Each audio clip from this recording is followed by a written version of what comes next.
ලෝකයේ රැප්කින් කියලා ගරු කරන අය අතර ඉදිරියෙන්ම ඉන්න නමක් තමයි එමිනෙම්. ඔහුගේ ජීවිත කතාව සාර්ථකත්වයක කතාවක් විතරක් නොවේ. ඒක වැටි නැගිටින වේදනාවෙන් ශක්තිය හදාගත්ත මිනිසෙකුගේ ගමනක්. රැඳී සිටින්න මේ වටිනා කියලා වීඩියෝවේ අවසානයේ තෙක්.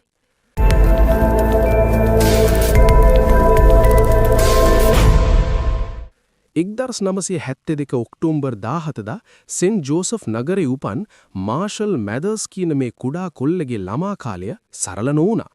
පියා ඔහු කුඩා කාලේම පවුල හැරගියා, මව සමග දුප්පතිමින් පිරුණු ජීවිතයක් ගත කළා. පාසල්වලදී හිරිහැරවලට ලක් වුණා. නිතර පාසල් මාරු කරමින් ජීවිතේ ගත කළත් ඔහුගේ හිත ඇතුලේ තිබුණේ අහිමිවීම නෙවෙයි, වචන. තරුණ වයසට පැමිණි විට හිප් හොප් සංගීතය ඔහුගේ ජීවිතයේ ආලෝකය වුණා. රැප් බැටල් වේදිකාවල ඔහු තම හැකියාව පෙන්වන්න පටන් ගත්තා. ඒ කාලේ රැප් ලෝකයේ තුල සුදු ජාතික කෙනෙකුට පිළිගැනීම ලැබීම පහසු නොවුනත් ඔහුගේ වේගවත් රැප් කිරීම, ගැඹුරු අරුත් ඇති පද සහ නිර්භීත හැසිරීම ඔහු වෙනස් කළා.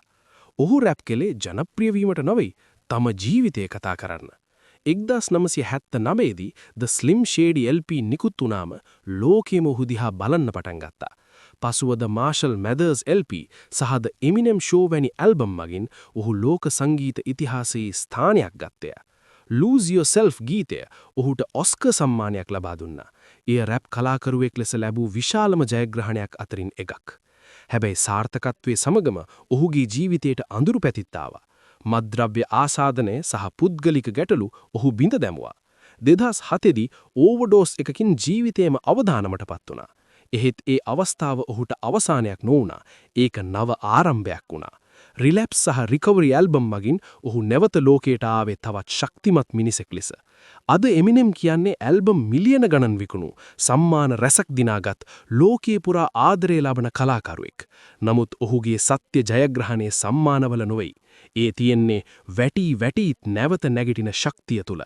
ඔහුගේ ජීවිත කතාව අපට කියා දෙන්නේ සිහින තියෙනවා නම් අභියෝග කීයක් ආවත් ඔබේ ගමන නවත්වන්න කාටවත් ඉඩ දෙන්න එපා.